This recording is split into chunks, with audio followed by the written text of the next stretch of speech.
ખેડા જિલ્લામાં આવેલ મહેમદાબાદ તાલુકામાં આવેલું હળદરવાસ ગામ કોઠીપુરા વિસ્તારના પરિસરમાં મહાદેવનો જૂનો ઇતિહાસ આજે આપણે અમિતભાઈ વ્યાસના મુખેથી સાંભળીશું। આ મંદિરનું નવનિર્માણ કાર્ય શરૂ કરેલ છે, તો નવનિર્માણ કાર્ય માટે દરેક ભક્તજનોને નમ્ર વિનંતી છે કે યથાશક્તિ યોગદાન આપજો અને સરકારશ્રીને વિનંતી કરીએ છીએ કે આ જગ્યાને જલ્દીથી જલ્દી વિકાસ કરવામાં આવે। શું છે સમગ્ર અહેવાલ જુઓ।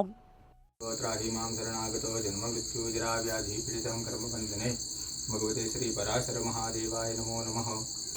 भगवान पराशर महादेवનું આ દેવસ્થાન 1980 પૂર્વે મંદિર કુદરતી હોનારતથી વૈત્રવતીની અંદર ધરાશાયી થયેલું। ત્યારબાદ છેલ્લા 40 વર્ષથી સામાન્ય કુટીરની અંદર ભગવાન દેવાદિદેવ પરાશર મહાદેવ આ જગ્યા ઉપર બિરાજમાન છે। ભક્તોના ઘણા બધા સાથ અને સહકારથી દાન પુણ્ય થકી અત્યારે મંદિરનું નવનિર્માણનું કાર્ય શરૂ થઈ રહ્યું છે।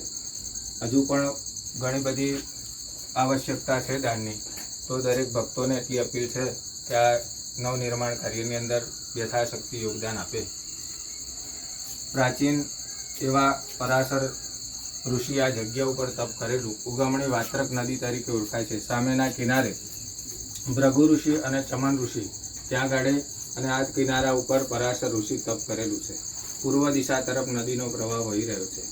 આ જગ્યાની અંદર સ્નાન કરવાનું ખૂબ મહત્વ બતાવેલું છે। માં ગંગાની અંદર સ્નાન કરીએ એટલું જ આ જગ્યાની અંદર સ્નાન કરવાનું પણ મહત્વ છે। દરેક પિતૃઓનો ઉદ્ધાર કરવા માટે આપણે હરિદ્વાર, કાશી, નર્મદાની અંદર ચાણોદ જઈએ એટલું જ પુણ્ય આ જગ્યા ઉપર પોતાના પિતૃઓનો ઉદ્ધાર કરવા માટે પણ આપણને પ્રાપ્ત થાય છે। અતિ પુરાણિક એવું આ પરાશર મહાદેવજીનું આ દેવસ્થાન આ જગ્યા ઉપર બિરાજમાન થયેલું છે। બધા જ દેવતાઓ ઘણા પ્રાચીન ભગવાન ગણપતિ દાદા રિદ્ધિ સિદ્ધિ સાથે, ભગવાન હનુમાનજી મહારાજ પણ સાથે, ભૈરવ ભગવાન, નંદી ભગવાન, કુર્મ ભગવાન સાથે માં પાર્વતી, ભગવાન આખા શિવનો પરિવાર જલ્દીથી જલ્દી ભગવાનની કૃપા થકી નવા દેવાલયની અંદર બિરાજમાન થાય એવી ભક્તોને અપીલ છે કે આ વિડીયોના માધ્યમ થકી દરેક ભક્તો પોતાનું યથાશક્તિ યોગદાન નવનિર્માણ મંદિર કાર્યની અંદર